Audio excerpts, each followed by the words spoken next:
Welcome to Fieldsports Britain. Coming up, Browning shows us how to assemble and disassemble a semi-auto as fast as you possibly can using a kid with a blindfold. How do you think he does it? I don't know. We're after the rat-rabbit type animal from Africa, the rock hyrax or dassie, and using it to show you about bullet drop. Simon Barr from Realtree is looking for calves. That's not cow calves, that's red deer calves. First, the weather is as good as it's going to get. Let's head for the chalk streams. Well, it's been pretty changeable weather over the last few weeks, especially over the Jubilee weekend. Bad news if you're a grouse chick, a partridge chick, Prince Philip or a hatching mayfly. But at last, the weather has changed, which takes me to the River Kennet. And I cannot fail. I cannot. Read any article about the top 5 fishing destinations in the world and the River Test will be in there. But there is a problem with this most famous Hampshire chalk stream these days. Why aren't we on the Test?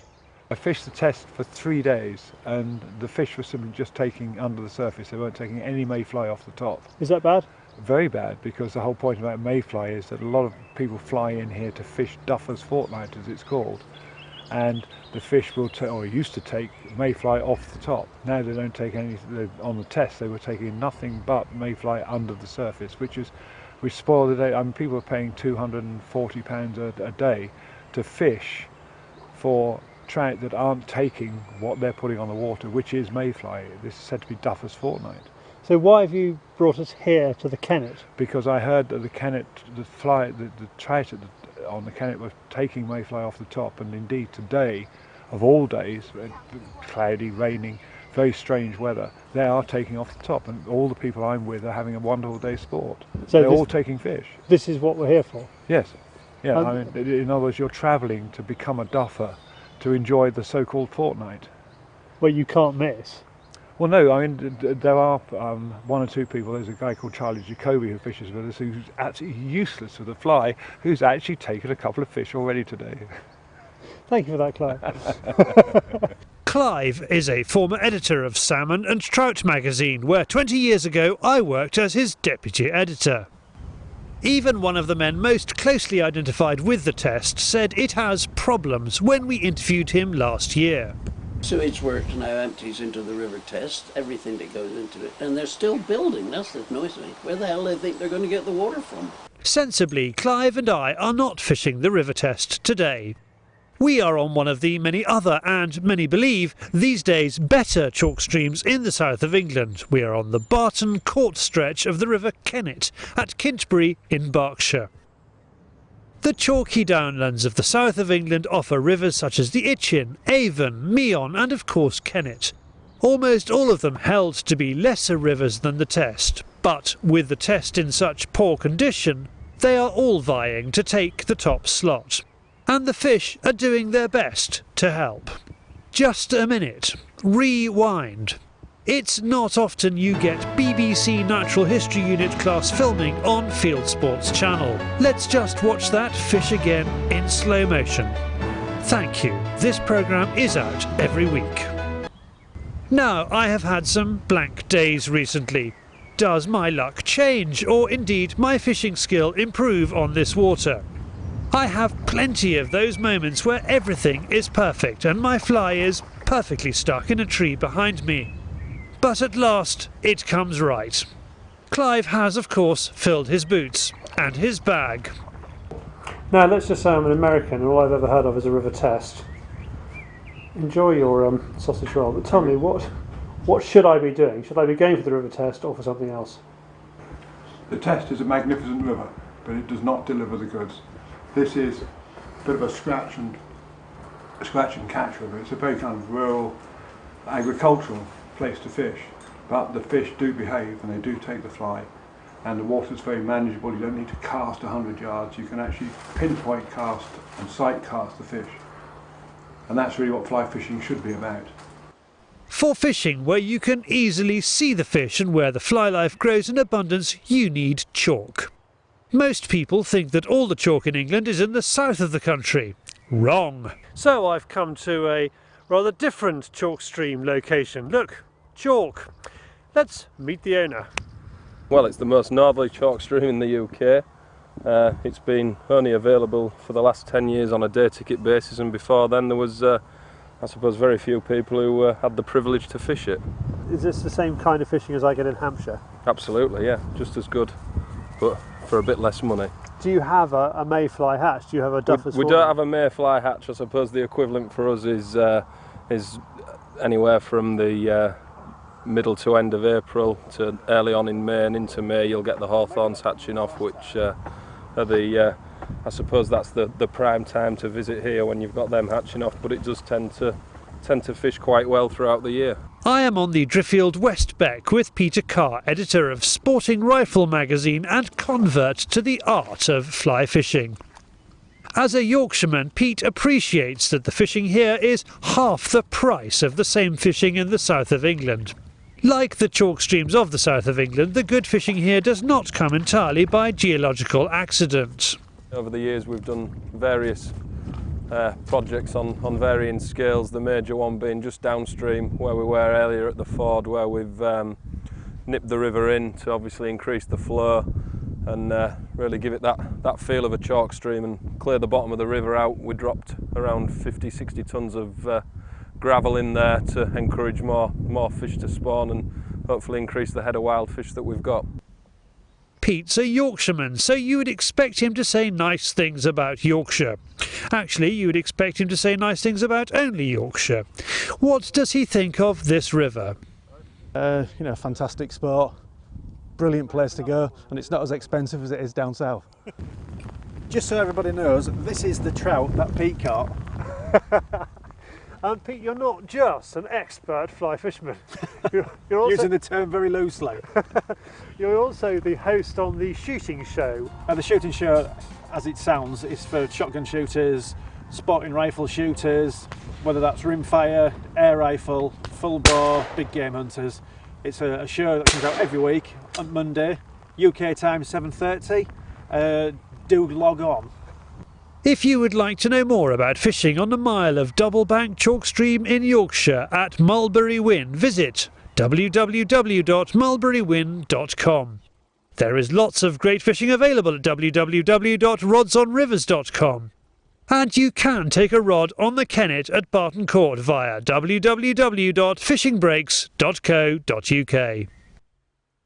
Unbeatable fish, trout.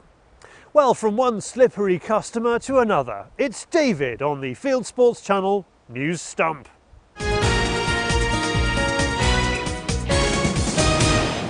This is Fieldsports Britain News. New world rankings put Abby Burton as the top woman shot in Great Britain and 5th in the world for Olympic trap. Abby is the second highest ranked shooter in any discipline in the country, after Peter Wilson, who's #1 in the world for double trap. Many shooters are outraged that Abby has lost her appeal to join the Team GB Olympic squad to Charlotte Kerwood, who's ranked 15th in the world. The Queen's granddaughter, Zara Phillips, will make her Olympic debut in the Team GB eventing team. It also includes Mary King, William Fox Pitt, Georgina Piggy French and Tina Cook. Zara missed the 2008 Olympics because her horse, Toy Town, was injured. She will compete on a horse she brought on from novice level. Her mother, the Princess Royal, competed in the 1976 Montreal Olympics. RSPB Scotland boss Stuart Housen says shooting crows is a key reason why the bird charity has seen an increase in capercaillie numbers. It might not sound much, but it's not often a bird charity recommends bird shooting. A woodcock has made an Olympian 4,000-mile journey to breed. Researchers from the Game and Wildlife Conservation Trust are gathering groundbreaking data from satellite tracking devices attached to 12 woodcock across Britain.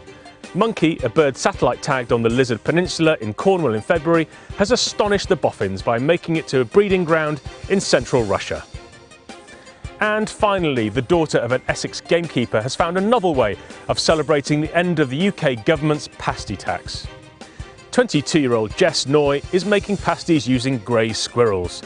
Jess combines the squirrel meat with caramelised pears, apples and, of course, nuts. You are now up to date with Fieldsports Britain News. Stalking the stories, fishing for facts. Now, Duffers' fortnight for the trout on the chalk streams is exactly the same time of year as the red hinds are dropping their calves. Simon Barr from Realtree has been out to find out more.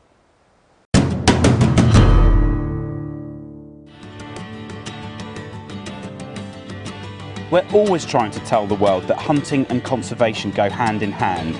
Well, today it should be pretty clear.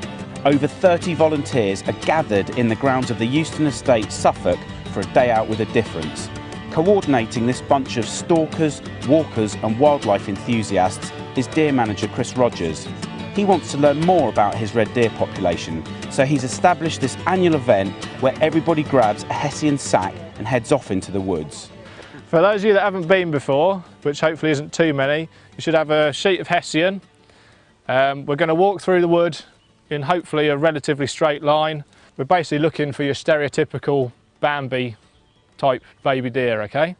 We may find roe kids as well. If you're not sure the difference between a roe and a red, then cover whatever you find, ask someone else that knows, because I'd rather we, messed around for a couple of minutes than lose a red, okay? If you find a calf, depending on the age of them, if they're young, they should just lay there and not move. If they're 2 or 3 or 4 days old, they might get up and run off. The tags we're putting in is the same as last year. There's going to be one large orange cattle tag, and then we're going to put in a small sheep tag in the other ear in case the big one ever rips out, and another small sheep tag which identifies the year. So last year yellow was 2011, this year 2012 is blue. So, in a nutshell, with sack in hand, we're going to work our way through the forest in a line, spotting the well-camouflaged red calves as we go. Once spotted, we then have to grab them and tag them. Is this a particular time of year you look forward to? Yeah, definitely. It's one of my main times of the year, and it's start of the year really when you think about it. Yeah. With the calves being born. Yeah. Everything else follows this moment. The next cycle, yeah. the population back into. Yeah, yeah. So no, it's great. It's exciting. Excellent. Before we get into position, we pass a rhodo. She stands her ground, possibly because she has young of her own. With everybody in position, we can start our search. Okay, go on, steady then! So Chris, how will we know if we come up to a red calf? Well, it's a lot of luck involved really. If we're lucky, we'll see the hinds running away a long way through the wood. Yeah. But to be honest, they usually run 3 or 4 metres in front of you, so you don't tend to see them. Yeah.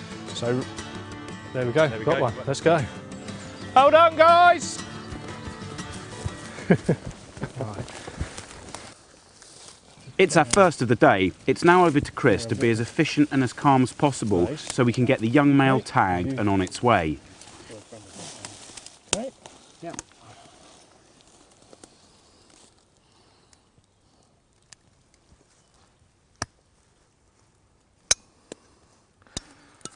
Just turn it round so it hasn't caught any hair. It's just like tagging livestock on a farm, but this animal is fully free range. Who knows what will happen to this deer? Will it stay in the area or roam elsewhere? The larger tag is big enough to see with a spotting scope, so Chris and the neighbouring 5 estates who work with him can keep an eye on collecting the data. Of course it might be shot, or indeed involved in a road accident. All of this information builds up a picture for this dedicated deer manager. For the first time, trail cams are being mounted where the calves have been tagged and left to lie.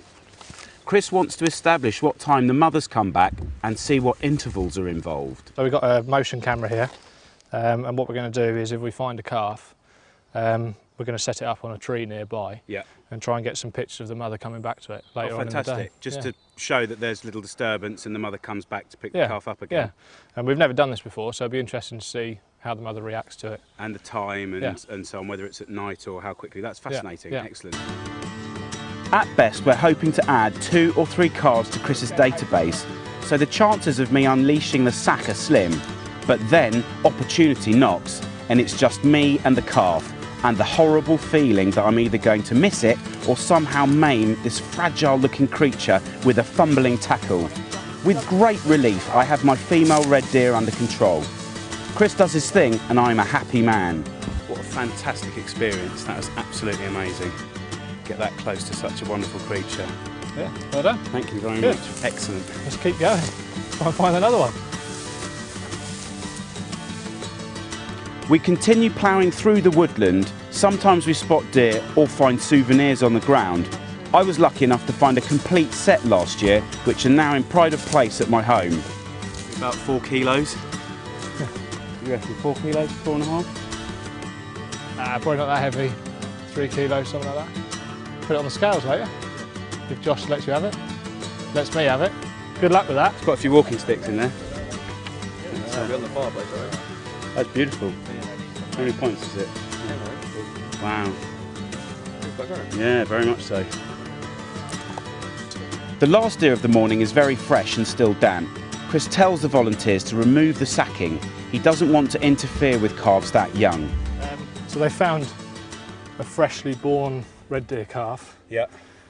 So fresh that it's still got wet ears and the hair's still wet. Yeah. So because it's so young, we're going to leave it alone. Yeah. Because if we put our scent onto it while it's wet, Yeah. then the hind might reject it. Fine. Okay. Yeah. So just walks away from it. Yeah. Minimal stress, and the hind will come back shortly and pick it up. Yeah. When they're dry, it's okay. Yeah. But when they're fresh born, we'll leave them alone. Cool. All right. So we're about halfway through the day. It's been a very, very positive morning. Chris had told us that 5 had been his most ever before, and we're already up to 6, which is fantastic. So we've still got the whole afternoon to go. We found 5 probably within about the first hour, and then thereafter there was a sort of barren period, maybe a couple of hours, and we've just found another one, which is good. People were getting a little bit restless before lunch, so it sort of motivated everybody again. But I think Chris is thrilled with the result today, and it's just a wonderful thing to be involved with, seeing the what will those deer become? Monsters, you know, absolutely the most majestic species we have in the UK. So it's a real privilege to come out. Chris is obviously a very knowledgeable guy, and it's really, really good to be with him and, you know, share in this very, very worthwhile exercise. So very, very happy. Lunch means finding some shade and a chance to chat with some of the volunteers. I was sent an email by John Holmes, one of the local gamekeepers at the college, saying if I wanted to help out on this day deer tagging. I thought, me, I couldn't refuse. I had to come along. Of 6 deer that we've managed to tag this morning, you've managed to get 2 of them. That's not a bad effort considering there's 30 of us here. Any tips for us for this afternoon? Not really, just sort of look around, keep your eyes on the floor. Yeah. Are you a particularly good rugby player? I did used to play back in the day, but I got too small. So. What's really excited me about today is I didn't find any deer and I didn't find any antlers, but the forest was just so abundant with life, even from the different grasses that were all growing out, and they all look so powerful and full, you know. So the forest has been really full, and I've really taken something from that aspect today. And it's been nice to be around a lot of gentlemen from the countryside, listening to their stories, and they're the kind of reasons that I hook up and come along. Chris has told us a lot today about the distribution, and one of the most amazing things is that some of the reds have been found as far away to the south as 20 miles and to the north 20 miles from the woodland that we've been tagging in. So it really demonstrates what a transient species these reds are, and quite how big the range is, where they'll go to, where they'll come back from. So it's quite it's a crucially important thing, this tagging programme, to keep an eye on and to monitor this very, very special heritage species in England, and something that is, for its size and for how prolific they are and how majestic they are, there's very little known about this population in Thetford. So it's a fantastic piece of conservation, this tagging programme, and you know, we've had a very, very good morning of it. So Chris has got another day of this next week, and we've got another afternoon, so hopefully we'll get a few more tagged. After lunch, we moved to another part of Thetford. It's been hot but very rewarding work, and anything we find now will be a bonus. It starts with twins, roe fawns, and it doesn't matter how cold and uncaring you are, they are really, really cute. We leave them be and continue our work. We find one more red, but it's another fresh one, so again we leave it alone. It's been a remarkable day. We've walked miles and Chris has lots of data, but it wouldn't have been possible without the gang of volunteers. 4 stags, 2 hinds. Are you happy with today? Yeah, it's been brilliant. Yeah, it's been really good. We've had all the local stalking community and gamekeepers, and some you know, wildlife enthusiasts have come out and really helped out. You know, it's such an important thing to try and understand the deer a bit more, understand where they move in and out of the local environment. And I think from my point of view, it's really important that as well as just shooting the deer, I'm understanding them, I'm trying to improve my knowledge, you know, of that species in particular. A student of the animals. Yeah, hopefully. With the science bit now complete, there's still management to be done. Chris and I plan to head off to look for some cull roebucks. It's been absolutely tipping it down. We've just had a break in the weather. There's probably about an hour and a half of light left before it's too dark to stalk. So as we've been driving into this wooded area, there's been a lot out on the side of the ride. So very, very hopeful that we'll get something now. So looking forward to it. After a heavy evening downpour, we spend 5 minutes watching a beautiful barn owl doing his own bit of hunting. We checked some field margins and there's plenty of life, with a few long distance muntjac, but sadly no roe. We move back to the forest rides. Here we come across a red hind minding her own business, and then, as they often do, a muntjac pops out. Chris has told me he wants the numbers reduced, so sets me up on the sticks. I take the shot, and she drops.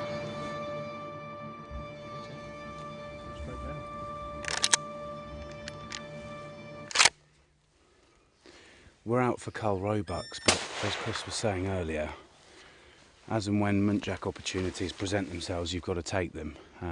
This time of year the cover is high, so that was a window of 3 seconds to shoot that, so very happy to get that on the ground.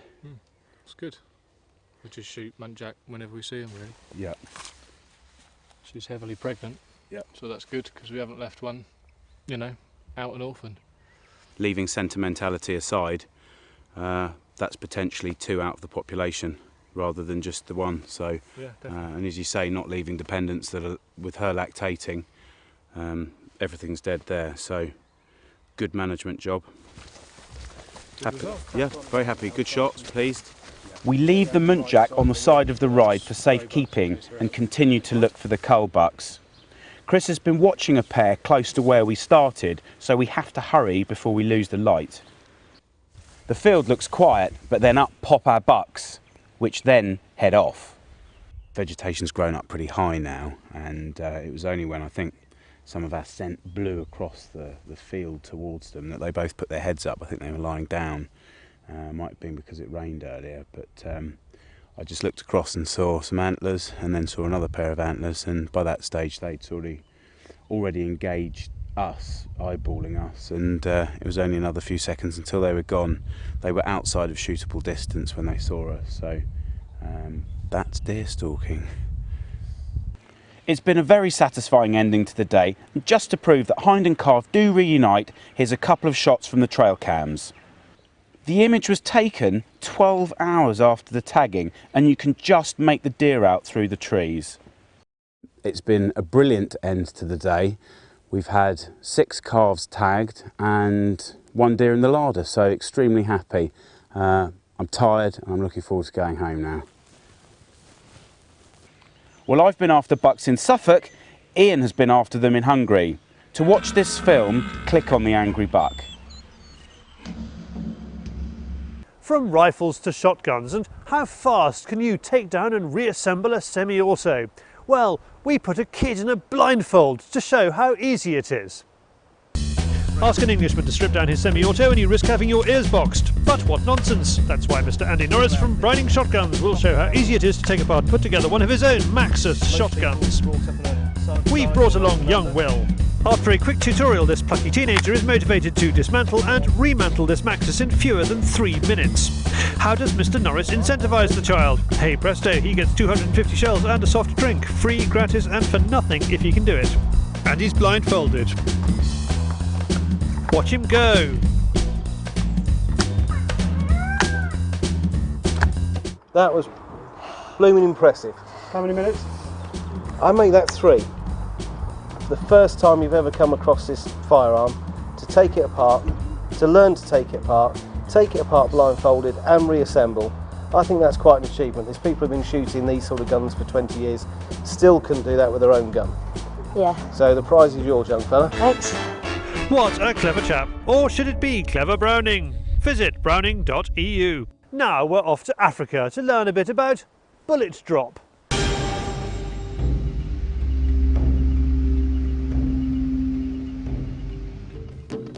Now here's a problem that bullet drop compensation shouldn't be a problem for. But we're not interested in him. We're interested in one of his relations. The dassie, or rock hyrax, is a rabbit-sized rodent that's a bit of a pest in southern Africa. Today we're going to knock a few over with a 17 HMR, but first we need to zero our Zeiss Duralit Blaser rifle combo. I thought we were going to go for something like elephants. Are we not? Well, the family of the elephant. So tell me about this dassy or hyrax. What is it? Rock hyrax. It's actually, for me, it was a fun way to exercise actually with my hunting. The south, they are heavy on them. They don't like them. It's the same as with the jackal, because apparently I think it's 2 or 3, I'm not sure, dassies or hyraxes. They eat the same amount as one sheep of grass per day. Because they're like super rabbits. Exactly, yeah. So, well, the family from the elephant, so I mean, obviously. There we go. And then for my first time I had to shoot with the 22, the dassie, but I had to shoot 10 out of 10. 10 bullets, 10 dassies, before I can go to a bigger caliber. And then it was 5 out of 5, and then after that I could shoot my first springbuck. With the rifle zeroed at 100 metres, we are off to Dassie Central before it gets too dark. But we have to sit it out for a 5-minute break, waiting for this lanky jaywalker to do her thing. When we arrive, the place is crawling with dassies. Carl finds a solid rest over the dashboard. Once the house of hyrax has settled, he shoots and misses. He does the same thing again, giving this one a centre parting. Something is going seriously wrong.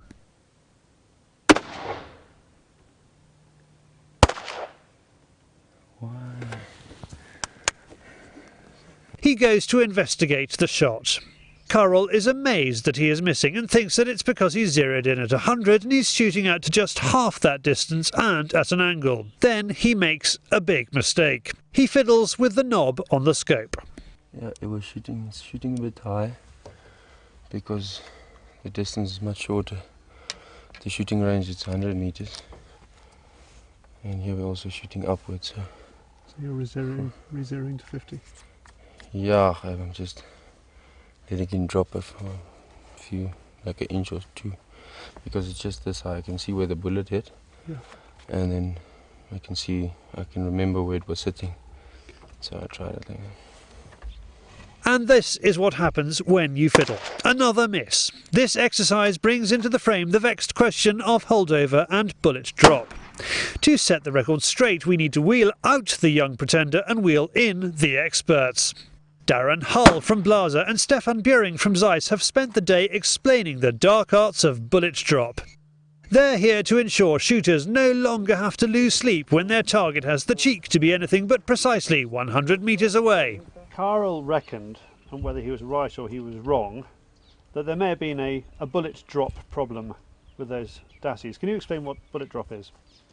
Okay, if we put that into looking at the field of sight from a scope, technically then speaking, it would almost look like the barrel is pointing upwards. So you have your trajectory coming out over the sight line and then dropping back down again, depending on how the rifle has also been zeroed.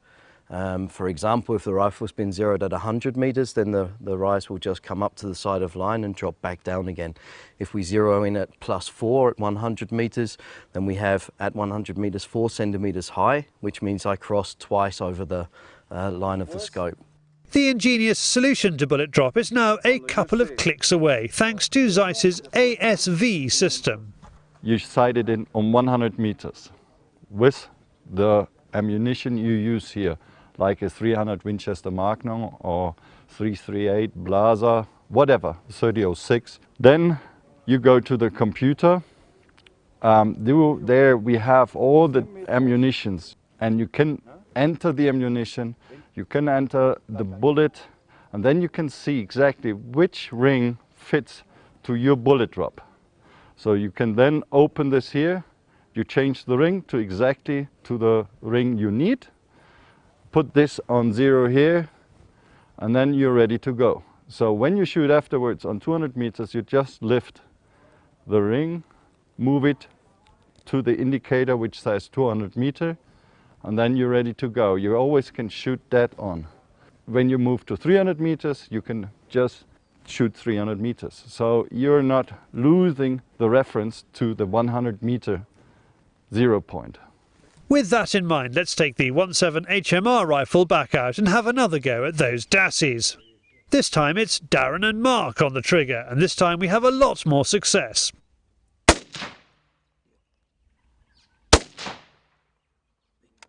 We put the slow-mo camera on the back of the scope and it shows the devastating impact of this flat shooting round.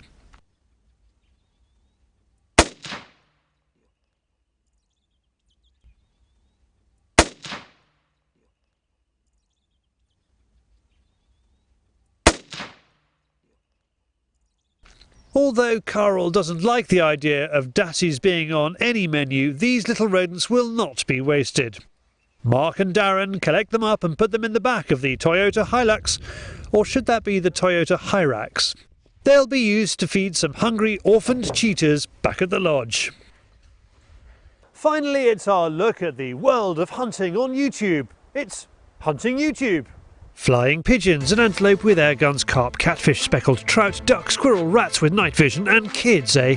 They're all on Hunting YouTube this week, showing the best hunting, shooting and fishing videos that YouTube has to offer. Thanks to everyone who has sent in their favourite films. Let's get the dull stuff out of the way first, and it's Fish and More Fish in episode 52, fishing Dorset carp and catfish by spodding over silkweed. Our keyword is spodding. What can they mean? Sleepy Fisherman 10 has the answer in a film that includes great underwater footage. In the Carp blog, episode 34, some 18 episodes behind old Sleepy before him, the Carp blog is on the Yateley Sandhurst session, which is the carp.com social. More than 22 minutes long, almost as long as carp fishing itself. It is an epic Tuesday to Saturday cyprinidathon with the show's biggest fish on camera to date. Now let's go yee-haw with fish and chase sea trout. That's speckled trout off Florida with Captain Blair and Captain Mark Nichols, the captains Jack Sparrow and Barbosa of sea angling. Everyone laugh like a pirate. Ha ha ha! There, don't you feel alive again? Back to shooting, and we are delighted to introduce you to Young Country Sports, a new YouTube channel run by lads in the English countryside doing English countryside laddish things. In this film, a healthy, wholesome story about knocking down feral pigeons. There's a bit of the I say pongos pop to pidgeot, but in general this is a welcome return to sensible Victorian values by those generally feckless young persons of PlayStation. More British kids shooting, and we are overwhelmed to present you to the Woolly Banana. These kids are cooler, harder, more tightly edited, but at this rate we'll only be showing you one film a year. Here is a superb 90 seconds of their entire 2011 to 2012 rough shooting season. Pigeon, duck, pheasants and squirrel dray poking. We implore you to subscribe to both these British youth channels. Now we are in a week when airguns can do incredible things. First up is the Benjamin Rogue .357 from Crossman, which Team Wild Hunting uses on a red hearty beast. Put away your 12 foot-pound Springer. The film about the actual hunt will be out later. In this prequel, he shows us the carcass and bullet penetration the gun achieves on a major antelope, giving him a ting-pat moment he can hang on his wall. Can you shoot a pigeon in the air with an airgun? Edgun USA, also known as Ted's Holdover, did when he was 10 years old, and he wants to do it again. Keen followers of this channel may have seen this film before, but the owners of the music he used, Wagner's Ride of the Valkyrie, kicked up a copyright fuss, so here it is again with a non-copyrighted version of the same music. The question is, can he do it? Of course he can. He is Ted the Ted Gun, hero of the holdover. Respect to the king.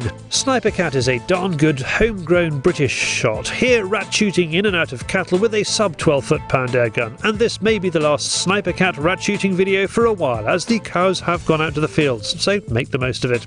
You can click on any of these films to watch them. If you have a YouTube film you would like us to pop into the weekly top 8, send it in via YouTube or email me the link, charlie@fieldsportschannel.tv. Well, we're back next week, and if you're watching this on YouTube, as usual, don't hesitate to hit the subscribe speech bubble that's appearing just here beside me, or the button up at the top of the screen.